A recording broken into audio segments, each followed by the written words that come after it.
5 बजे का सुबह का समय होगा। आगे आगे पूज्य सदगुरुदेव भगवान दंडवती परिक्रमा में गिरिराज जी में पीछे पीछे उनके चरण रज में लौटते हुए चल रहे। थोड़ा अंतराय भी था। कमर में से हाथ रखे हुए एक बालक, ए बाबा पैसा दे दे। पीछे की बात, एक गमछा में कुछ पैसे, जैसे 10 रुपए 15 रुपए ऐसे, क्योंकि श्री जी थी गुरु जी की, तो कुछ अमनिया लेके भोग लगा के और ऐसे भिक्षावृत्ति से रोटी मांग के उधर पोषण होता। पर लाडली जुग जैसे 2 केले खरीद लिए, भोग लगा दिया, मंगला का भोग लगा दिया, राजभोग का, इसलिए 10-15 रुपए ऐसे कमर में बांधे और ऊपर सब ऐसे मार्किन और दंडवती परिक्रमा। दे बाबा पैसे दे दे। तो हमें लगा ब्रजवासी बालक है, आसपास कहीं गांव होगा। तो प्राय गिरिराज जी में रात दिन का भेद नहीं रहता, वहां सब प्रदक्षिणा देते ही रहते हैं। अरे हम कहा हटो बच्चा, बाबा जी हमारे पास झूठ बोले, बाबा जी पैसा है। हाँ है तो पैसा, बलवे चाहे तो बना तो है ये 15-20 रुपया आगे कर दे बाबा दे। से निकाला कागज का 1 रुपया भी उस समय चलता था, सिक्का होते थे पर सिक्का बांध नहीं सकते, तो कागज का भी 1 रुपया। उसने कहा लो जाओ। ऐसी चितवन से देखा कि ऐसा लगा कि कोई सर्वाश्चर्य में सुख है। बुद्धि काम नहीं कर रही थी कैसा वो। आगे बड़े रहा नहीं गया। महाराज जी यहाँ कोई पास में गांव है नजदीक क्या? ले यहाँ नहीं, थोड़ा 2 किलोमीटर के लगभग आगे है जतीपुरा। यहाँ तो कोई, तुमको ये बालक अभी एक वो बार बार कह रहे थे 1 रुपया है, बालक थोड़ी है, यहाँ तो श्री कृष्ण। तो हमने सोचा महाराज जी भाव से कह रहे हैं कि यहाँ को हर बालक ब्रजवासी बालक श्री कृष्ण स्वरूप है। जब वृंदावन आए तो भक्ति दीप महाराज, बड़े भजनानंदी महापुरुष, वो बैठे हुए थे छतुरी के नीचे केसी घाट के इधर ही। जब गए प्रणाम किया तो कहा बाबा तुम कब परिक्रमा में गए थे गिरिराज जी की दंडे पे, ऐसे तुम्हें श्री कृष्ण मिले परिक्रमा में? और नहीं महाराज जी श्री कृष्ण तो नहीं मिले हमारे इतने। नहीं बाबा मिले नहीं तुम्हें? महाराज जी ऐसे तो हमें नहीं दिखाई दी कि मुरली बजा रहे हो ऐसे ललित त्रिभंगी खड़े। नहीं बाबा नहीं मिले। महाराज जी वो एक बालक, हमने महाराज जी से बोले वो श्री कृष्ण ही थे। ये बड़े छलिया है, ये बड़े अपने जनों के साथ ये खेलते रहते और हम पहचानने, हम समझते हैं ये व्यक्ति है, हम समझते हैं स्त्री है, हम समझते हैं पशु है, हम समझते हैं बालक है। नहीं, वो बड़े लीला बिहारी है। रोज अपने सबसे मिलते हैं और मुस्कुरा करके जाते हैं कि तू ये मत समझ कि मैं तुझे देख ले रहा, मैं तेरे साथ खेल रहा हूं। हो बुद्धिमान तो पकड़ के दिखा दे मुझे। वो जो सुख लेत सदा ब्रजवासी।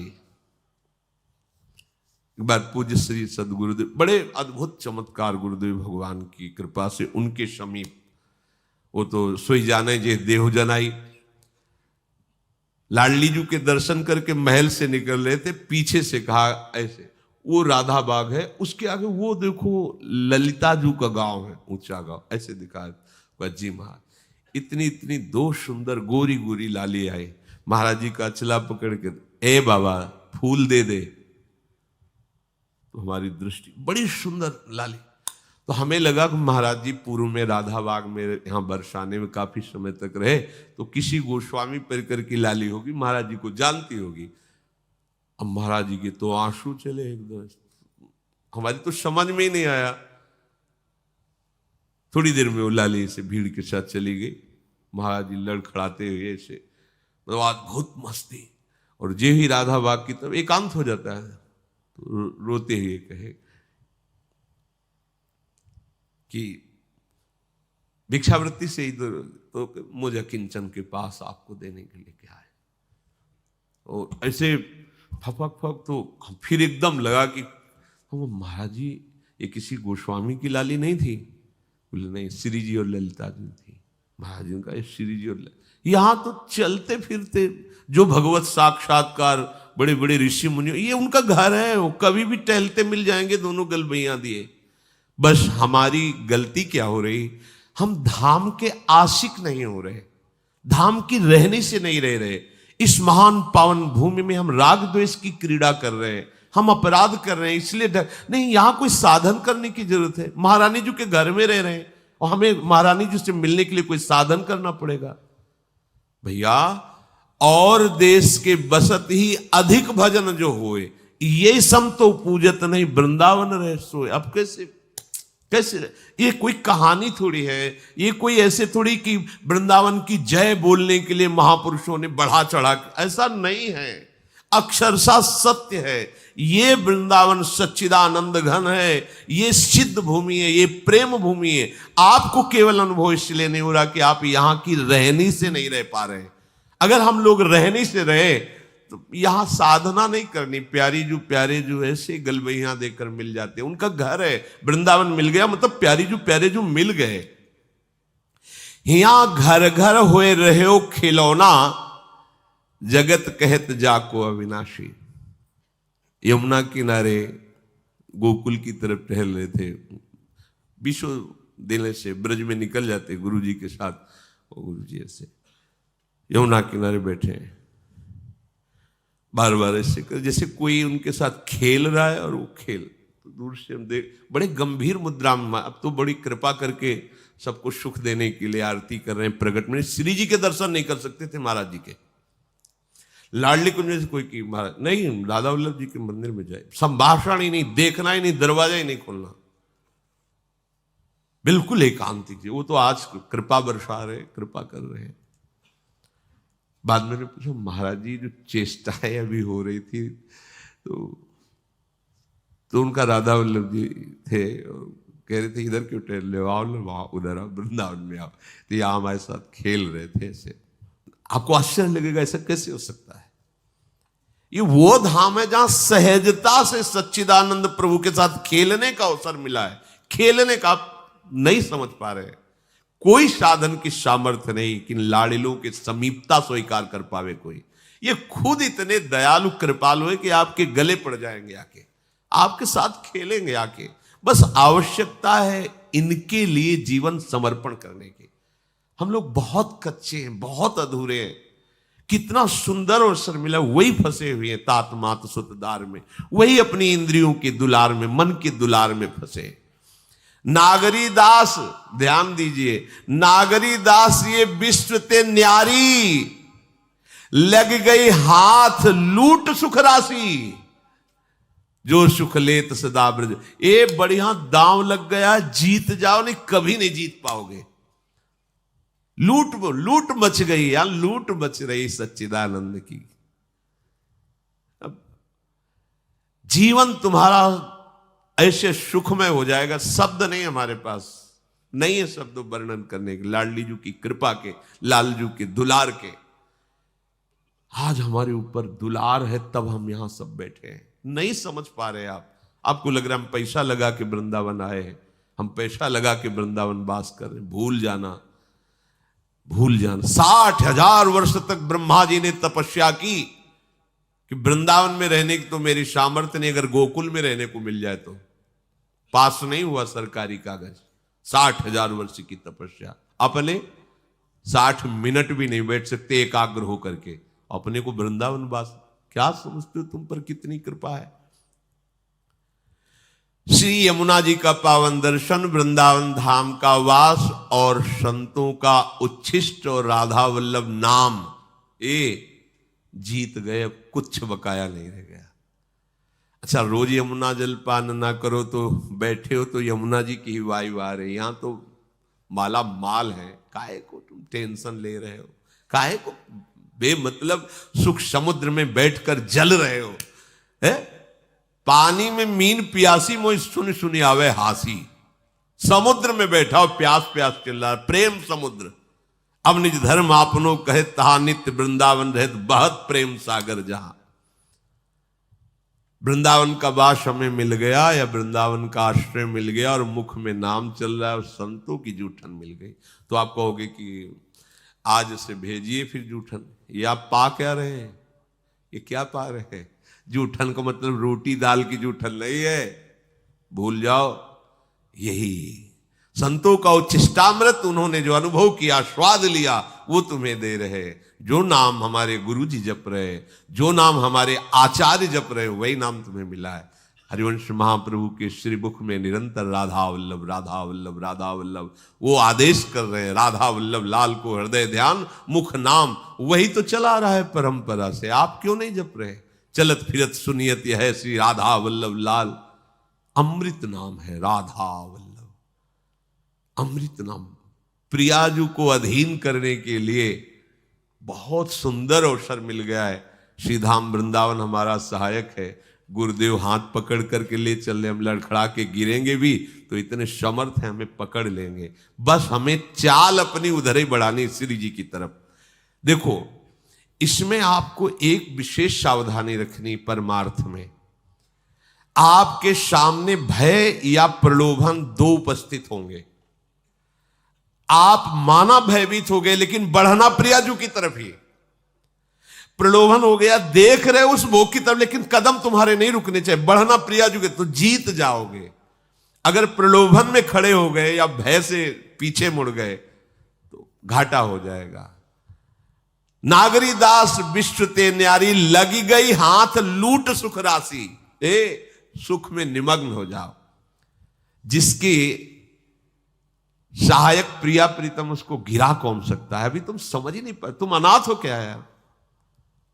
इतना हम देखते हैं व्यक्ति में अपना भार लिए डोल रहा है, तब परेशानी ये लगती है कि अरे पागल, तू काहे को इतना भार लिए? मेरे प्रभु घोषणा करके कह रहे हैं योगक्षेमम वहाम्यहम्। तुझे भरोसा नहीं हो रहा?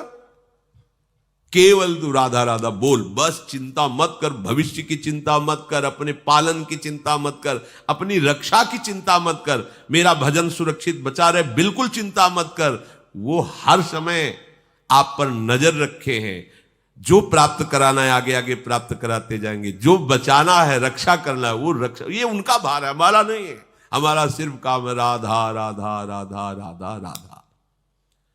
प्रभु कह रहे हैं मामनुस्मर, सतत मेरा स्मरण कर। अब इस बात पर ध्यान देते हैं कि स्मरण हमारा सतत क्यों नहीं होता। स्मरण तीन तरह से होता है। एक होता है बोधजन्य, एक होता है संबंधजन्य, और एक होता है क्रियाजन्य। बहुत ध्यान से सुनना, बड़ा लाभ का विषय है।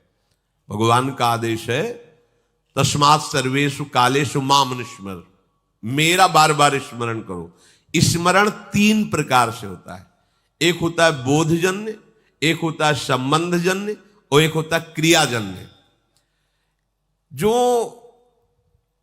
बोधजन्य स्मरण है, इसमें भजन करना नहीं पड़ता। ये बहुत कृपा से स्थिति होती है। एक बोध संबोधन है स्वरूप का, आत्मस्वरूप का बोध, ब्रह्म बोध संपन्न महापुरुष कहा जाता है, आत्मस्वरूप। और एक बोध शब्द होता है इस बात का अनुभव हो जाना कि मैं श्यामा श्याम की हूं, श्यामा श्याम मेरे हैं। मतलब ये कहने सुनने की बात नहीं रह गई, उसके हृदय में बैठ गया है। जैसे 50 वर्ष पहले जन्म हुआ था, कभी किसी ने कान में बता दिया होगा कि स्कूल में जन्म हुआ है। कभी रटा नहीं, कभी ध्यान नहीं किया, बहुत सी साधना करते हुए ऐसे। आज भी अगर कोई भी कहे कि आपका शरीर किस कुल में, तो किसी पूछना नहीं पड़ेगा कि भाई मैं किस कुल में जन्मा हुआ, ये शरीर किस कुल में, नहीं पूछना, ओ अमुक बोल देंगे। ये क्या हुआ? बोधजन्य स्मरण। कभी जपा नहीं, कभी ध्यान नहीं किया, पर कभी भूला भी नहीं। वो बना हुआ कि ये शरीर कहां जन्मा, किस कुल में जन्मा। ये इसे बोधजन्य स्मरण कहते। पर ये असत है, इसकी कोई महत्ता नहीं, ये असत है। ऐसे ही गुरु कृपा से हमारे हृदय में बात बैठ गई कि अरे मेरे असली आश्रयदाता तो श्यामा श्याम में भूल कर भटक रहा था संसार के संबंधों में। स्वीकृत, मैं श्यामाजू की, मैं श्यामाजू की। अगर ये बात अंदर बैठ गई है गुरु कृपा से, तो कैसी भी परिस्थिति हो, आप देखना, इसकी पहचान है। अगर आपको भारी दुख पड़ रहा है तो तत्काल आपकी वृत्ति श्यामाजू पे गई या किसी व्यक्ति पे गई? अगर व्यक्ति पे गई, फेल साहब, बात अभी बनी नहीं। सीधे केवल श्यामाजू के चल, राधा राधा राधा। अब क्या होगा भैया? हम तो नहीं जानते, श्री जी के सिवा हमारा कोई परिचय वाला नहीं और कोई पावर नहीं, हमारी श्री जी है, श्री जी के सिवा कोई नहीं। यही सुई आनी चाहिए। आप बराबर स्मरण नहीं कर रहे, अंतर में आपके बैठा है श्री जी के सिवा मेरा कोई नहीं। भारी सुख की वृत्ति है, किसी व्यक्ति पे सुई नहीं जानी चाहिए कि ये बड़ी कृपा की, ये ला करके वस्तु दी, ये इतने रुपए। अगर ऐसे गई आपके चिंतन की धारा, गई, सब गड़बड़ कर दिया। भारी से भारी अनुकूल या प्रतिकूल परिस्थिति में आपके अंतर की वृत्ति केवल श्यामाजू के, यह बोधजन्य स्मरण। अब स्मरण नहीं करना पड़ेगा, वो हर समय ठसक बली रहेगी। संबंध का दूसरा स्वरूप आता है स्मरण का। गुरु जी से संबंध हुआ, उन्होंने श्यामा श्याम से संबंध करवाया और हमने स्वीकार किया। अब हमें हर समय देखना है कि मैं तो प्रियाजू की बिकी हुई हूं, मेरा कोई अस्तित्व तो नहीं है। तनु वांग मनोभिर अमलई सोहम तविवाश्रिता, इसमें संबंध जनित स्मरण आता है। संबंध से बहुत शीघ्र कल्याण होता है। जैसे मामा प्रयागदास जी की आप कथा सुने तो संबंध, मेरे राम जी जीजा और जानकी जी जीजी, ठसक, मैं उनका साला हूं, मस्त एकदम। कोई कहता कि अरे मामा कभी माला तो चलाते, तुम्हें देखते नहीं। किसका माला चलाए? अरे मेरे बहनोई चक्रवर्ती सम्राट महाराज श्री राम और मेरी जीजी जानकी जी, अब मैं किसका माला चलाऊं? ऐसे गिरदा में से संबंध हर समय ठसक बनी हुई, मेरे प्रियालाल, मेरे श्यामा श्याम। हम लोगों का स्मरण इन दोनों में नहीं है, ना बोधजन्य है, स्वरूप बोध, संबंध बोध, दोनों में नहीं है। तीसरे में है, वो भी बड़े भाग्यशाली है, क्रियाजन्य। अभ्यास हम कर रहे हैं, श्यामा श्याम हमारे हैं, श्यामा श्याम श्यामा श्याम, पर अंदर बैठा हुआ है हमारी मौसी है, हमारी मम्मी, हमारे पापा है, हमारे अमुक संबंधी है। संबंध हमारा जगत से, संबंध हमारा देह से। अभ्यास कर रहे हैं कि श्यामा श्याम का मैं हूं, मैं उनका अंश हूं, उनका नाम जप कर रहे हैं कि इसमें अखंड भजन करने का अभ्यास कर रहे। अखंड भजन होता नहीं इसमें, बोध में अभ्यास भी नहीं है, चिंतन का कोई प्रयास भी नहीं है। उसका कैसे चिंतन होता है? गोस्वामी जी ने बिल्कुल सरल भाषा में बताया है, तुलसीदास जी ने। कामिही नारी प्यारी जिमी, लोभी प्रिय जिमि दाम, तिम रघुनाथ निरंतर, प्रिय लागहु मोहि राम। कामी कोई बैठ के ध्यान करता है क्या स्त्री का? पर कभी क्या ध्यान भूलता है क्या? ये है सच्चा भजन। ये लोभी आदमी क्या धन का कभी ध्यान करता है क्या? पर कभी क्या भूलता है क्या? सतत उसी में स्थिति उसकी रहती है। ऐसे ही श्यामा श्याम में महत्पुरुषों की स्थिति रहती है, जिनका संबंध सिद्ध हो गया है, सहचरी भाव को प्राप्त हो रहे, उनको भजन करने की जरूरत है। अरे उनका रोम रोम प्रियालाल में है, रोम रोम रग रग श्यामा श्याम का दासत्व स्वीकार किए हुए विराजमान। बुरी सखी कह रहे रोम रोम जब रग रग बोले तब कुछ स्वाद नाम को। अपने लोगों की स्थिति क्रियाजन्य है, इसमें बहुत खतरा है।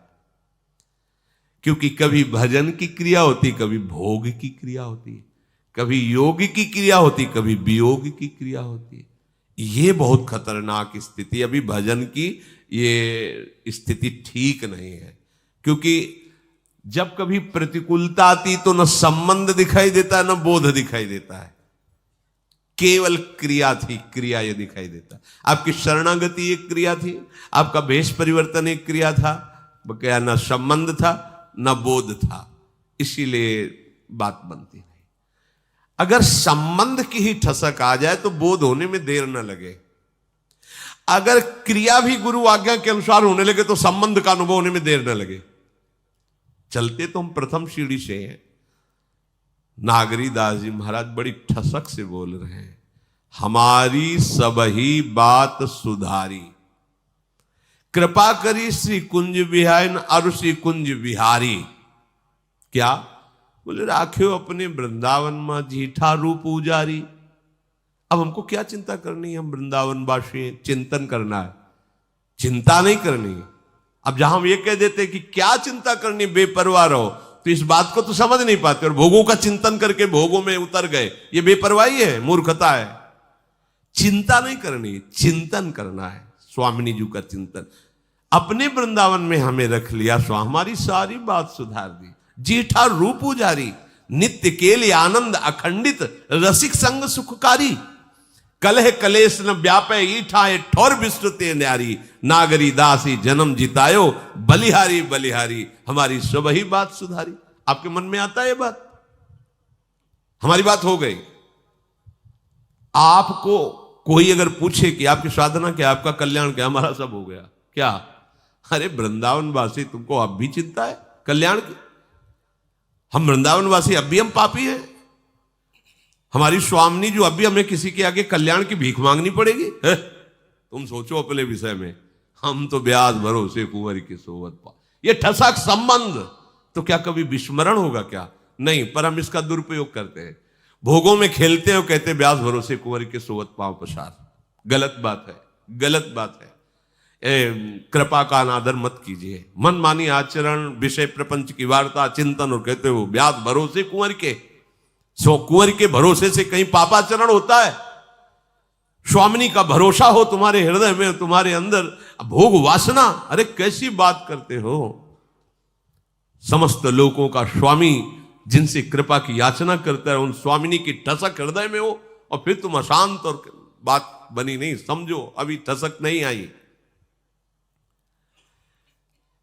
ये अब क्रियाजन्य जो हमारा भजन है उसको समझिए। ये यद्यपि कहने में तो तीसरे नंबर में है, पर हमारे चलने में पहले नंबर में है। हमारे लिए आखिरी नंबर है बोधजन्य, संबंधजन्य, और फिर ये क्रियाजन्य। ये पहली सीढ़ी है भजन की अच्छी, क्रियाजन्य भजन। इसमें क्या होता है कि दो प्रकार के साधक होते हैं, एक विरक्त और एक गृहस्थ। दोनों भगवत प्राप्ति की योग्य है। अगर गृहस्थ हैं, ध्यान देना, इसमें भी प्रकार है। वो संसार का कार्य करते हुए प्रधान भाव संसार का रखते हैं और गौड़ भाव भजन का रखते हैं। कि कहा था राधा राधा राधा राधा, पर प्रधानता है कि संसार का कार्य छूटने न पावे, बिगड़ने न पावे, घाटा न होने पावे गृहस्थ में। क्योंकि सारा कार्य रुपये से चलेगा, राधा नाम से थोड़ी चलेगा। ऐसी भावना मूल में उनके बैठी है, उनके हृदय में बात बैठी। क्रिया करूंगा तो धन मिलेगा, धन मिलेगा तो हमारी बात बनेगी।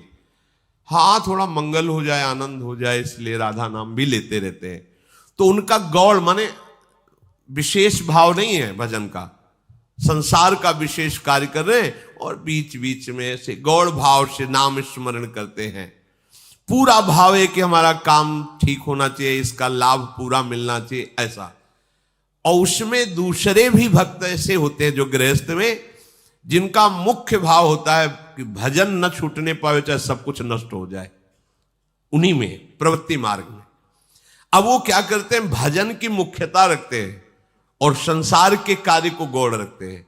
तो उनका कार्य भी सही होता है, क्योंकि भजन हो रहा है तो एकाग्रता है, मुख्यता भजन की है, और उनका परिणाम भी बहुत जोर का मंगल होता है। ये दूसरा अभ्यास वाला बहुत जल्दी संबंध को प्राप्त होगा और फिर संबंध की कृपा से वो बोध को प्राप्त हो जाएगा।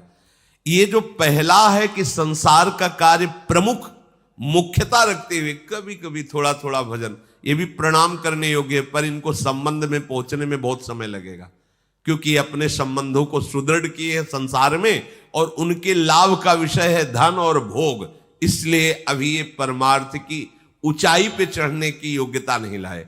दूसरा जो मुख्य बात उसके हृदय में बैठ गई कि हानि हरिवंश के नाम अंतर परे, लाभ हरिवंश उच्चरत बानी। अगर मुझे 1 घंटे में 5 लाख रुपए मिलते हैं और नाम छूट गया तो 5 लाख किस काम के? क्योंकि हम 5 लाख रुपए से 5 सेकंड भी समय नहीं खरीद सकते जो 1 घंटे समय दिया। इतना विचार सुदृढ़, वो नाम नहीं छोड़ सकता। मुख्यता नाम की रहती है, गौड़ कार्य रहते हैं। पूरा हो तो ठीक, ना पूरा हो तो ठीक, श्री जी जाने, भजन पूरा होना चाहिए। ये परमार्थ की ऊंचाई पर चढ़ने की जो क्रिया कर रहे हैं, क्रियाजन्य भजन, ये इनको ऊंचाई में पहुंचा देगा। जो